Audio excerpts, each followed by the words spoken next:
I shouldn't have ate 2 lemon poppy seed muffins, a crunch bar, and some yogurt. Also in the back I have my alkaline water that I brought here. The reason I shouldn't have ate them eggs because I'm allergic to eggs, and later on in the day they did break me out. I be eating the yellow part like I'm good, and then I'm not. I gotta stop doing that. Y'all already know I ain't leaving this room without turning up. So here is me and my bear friend turning up. Hey, get it. I was fooling for a minute on this bed. I was not about to leave here and didn't have no fun. That's on period. Now, this is where things get interesting. All right. This pool had a crack in it right on the outside. Y'all see that, right? Now, this is the next day.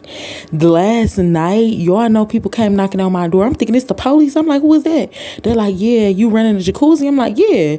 They're like, well, guess what? It done broke through 2 floors. I'm like, they lying. They came and showed me this stuff. Y'all, look. What happened was my tub did run a little over because I went into the restroom. I didn't think it was that much, wet the carpet a little bit or whatever, but clearly they had some piping, some walling that wasn't able to handle that tub running over a little bit, and that is the cause of that. My jacuzzi suite literally did break down 2 floors simply because of